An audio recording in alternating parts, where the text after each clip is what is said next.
మహిళలకి అంటే 200 యూనిట్ల కరెంటు ఉచిత పథకం దీని అమలు మీద దీనికి సంబంధించినటువంటి ఫీడ్బ్యాక్ ఏంటి? దీనికి సంబంధించి ఫస్ట్ ఆఫ్ ఆల్ మనకు ఉన్న ఫీడ్బ్యాక్లో అసలు 6 గ్యారెంటీల్లో ఉన్న పథకాలు ఎన్ని, వాటికి ఎట్లా అప్లై చేసుకోవాలి, ఎవరు అర్హులు అనే విషయంలో జనానికి ఇప్పటికి కూడా క్లారిటీ లేదు. 100 రోజుల తర్వాత కూడా క్లారిటీ లేదు. దీనికోసం మనకు ఫస్ట్ వచ్చిన సూచన ఏంటంటే ఆంధ్రప్రదేశ్లో ఎట్లయితే వాలంటరీ సిస్టమ్ ఉందో దాన్ని ఇక్కడ కూడా ఇంప్లిమెంట్ చేస్తా రేవంత్ రెడ్డి అదే చేయాలి. ఇమ్మీడియట్గా చేస్తే వాలంటరీ ఇప్పుడు ఎందుకంటే మంచి స్కీమ్స్ పెట్టారు, కష్టపడుతున్నారు, ఎక్కడి నుంచో నిధులు తెస్తున్నారు, అవి గ్రౌండ్ పోయేసరికి నెగిటివ్ ఫీడ్బ్యాక్ తేవటం వల్ల ఉపయోగం లేదు కదా. ఇప్పుడు 200 కరెంట్ యూనిట్లు కూడా ఒక గమ్మత్ ఉంది.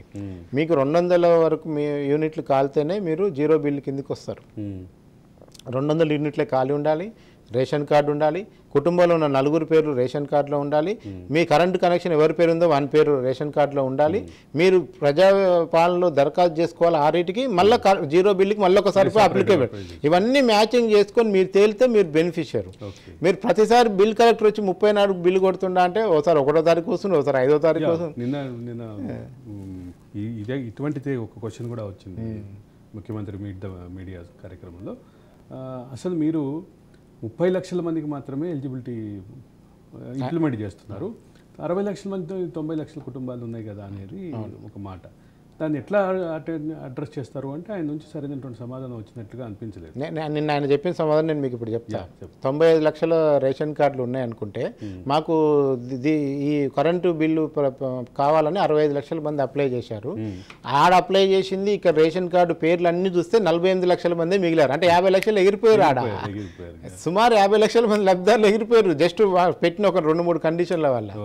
సో నేను ఒరిజినల్గా గ్రౌండింగ్లో 48 లక్షల మందికే 200 యూనిట్ల ఈ 200 యూనిట్లు కూడా వాడు బిల్ కలెక్టర్ ఇన్ టైంలో వచ్చి కొడితేనే 200 లోపు వస్తేనే. మీరు 201 వచ్చినా ఫుల్ బిల్ కట్టాలి మళ్ళీ. ఈ విషయంలో జనం చాలా వ్యతిరేకిస్తున్నారు.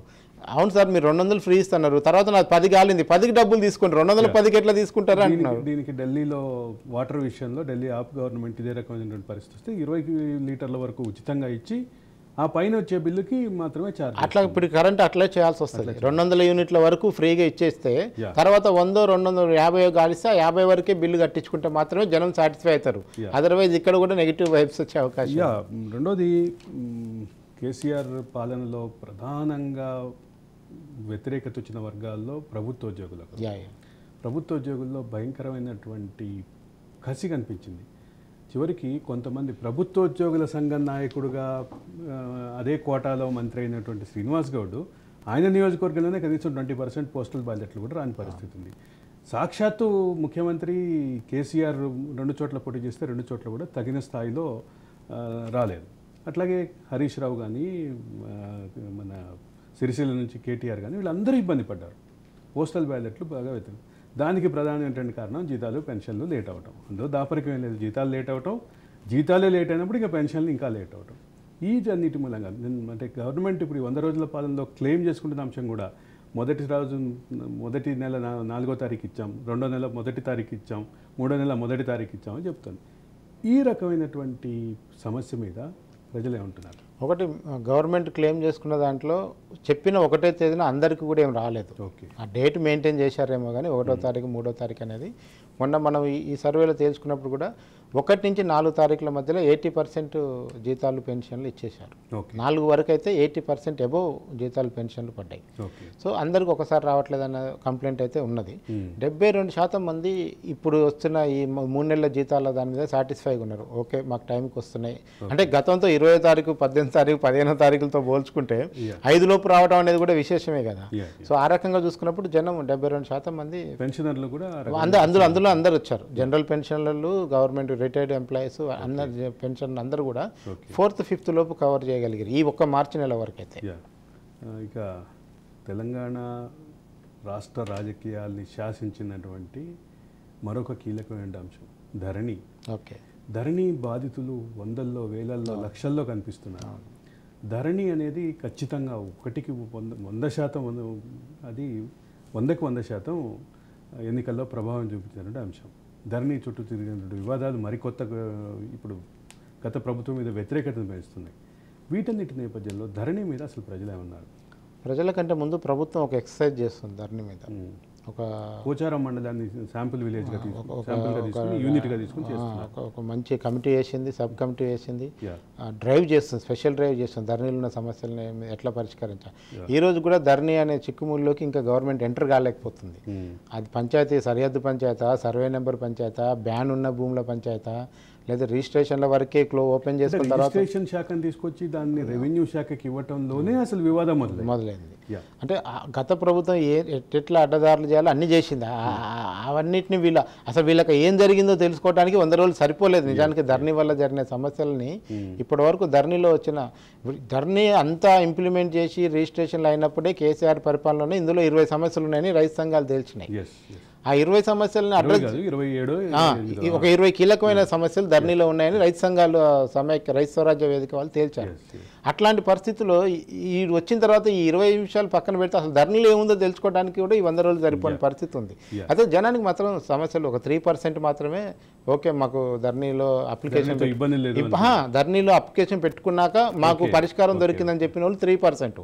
ఇప్పటి వరకు ధరణి సమస్యలు అట్లే ఉన్నాయని 81% మంది సమస్యలు అట్లా ఉండటం అంటే ధరణి సమస్యలను అట్లాగే ఉంచుతామని కూడా చెప్పింది ప్రభుత్వం. ఈ సమస్య ఈ ఎక్సర్సైజ్ ఇదంతా జరిగిన తర్వాత అందుకనే అంటే మనం ఏం చెప్పినాం ధరణి అనే దాంతోనే పెద్ద దరిద్రం అంత ఉందని ఎన్నికల ప్రచారంలో చేసుకున్నప్పుడు ఇప్పుడు రాగానే జనం కూడా ఏం కోరుకుంటారు, నాకు నొప్పి లేస్తే ఒక టాబ్లెట్ వేసుకోగానే పోవాలి, లేదు మీరు ఆయుర్వేదం వాడండి, హోమియోపతి వాడండి, 6 నెలల కోర్సు వాడినాక మీ నొప్పి తగ్గుద్దంటే ప్రజలకు అది అర్థమే.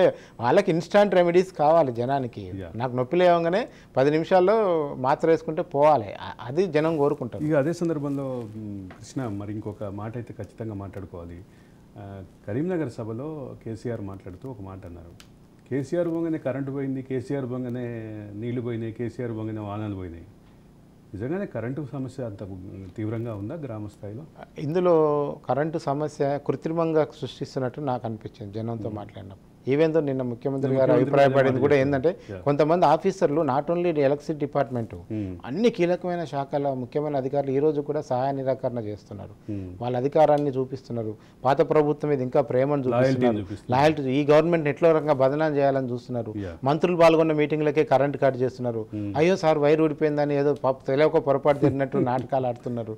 ఇదంతా జరుగుతుంది. సో కరెంటు కష్టాలు గతానికంటే కూడా ఇప్పుడు కూడా కేసీఆర్ కూడా 24 గంటలు ఉచిత కరెంట్ ఏమి ఇవ్వలేదు. అది ఓన్లీ ఎన్నికల ప్రచారంలో హరీష్ రావు కేటీఆర్ చెప్తారు కానీ 24 గంటలు ఉచిత కరెంట్ ఏ జిల్లాలో వచ్చిందో చెప్పమని లెక్కలు తీసి ట్రాన్స్ఫార్మర్ దగ్గర పోయి అక్కడ రిజిస్టర్ మెయింటైన్ చేస్తామని అడుగుదాం. వీళ్ళు మీటర్ రిజిస్టర్లు బుక్లు ఎత్తుకొచ్చుకుంది అందుకే కదా, లాగ్ బుక్లు ఎత్తుకొచ్చింది అందుకే కదా, ఎంత కరెంట్ ఇచ్చారనే తెలుస్తుందనే కదా పోయి చేసింది అడవాడు. అదే సూర్యాపేట దగ్గర. అంటే నేనేమంటే ఇప్పుడు ఖచ్చితంగా కరెంటు అనేది గతం కంటే ఒక అరగంట గంట ఎక్కువ పోతుంది గతం కంటే. దాన్నే కరెంటు కోతల కింద మనం ఇప్పుడు రాజకీయం చేయడానికి రెడీగా ఉన్న వాళ్ళు ఇప్పుడు ఒకటేమో అటు ప్రకృతి సహకరించక వర్షం పడక నీళ్ళ సమస్య వచ్చింది, ఇటు అధికారుల చేతి వాడటం వల్ల ఇట్లా కొన్ని కరెంటు సమస్యలు వస్తాయి. అందుకే తాగునీరు కరెంటు విషయంలో ఖచ్చితంగా కొంత కృత్రిమతత్వం అసంతృప్తి ఉంది దాని మీద. అంటే కొద్దిగా 30% వరకు. అంటే అంటే అప్పుడప్పుడు మాకు ఇబ్బంది అవుతుందని చెప్పేవాళ్ళు ఒక 27% ఉన్నారు. మాకేం ఇబ్బంది లేదని చెప్పేవాళ్ళు 45% ఉన్నారు. సో అంటే మేమే ఇబ్బంది పడట్లేదు కరెంటు కోతల వల్ల. ఎప్పుడో ఒకసారి అట్లా 10 నిమిషాలు అరగంట పోయి వస్తుంది. అంటే సిటీలలో మీకు ఇంకా కోతలు స్పష్టంగా ఈ నెలలో పెద్ద కనపట్లేదు కానీ గ్రామాలలో అయితే రూరల్లో అయితే అవి ఉన్నాయి మనకు.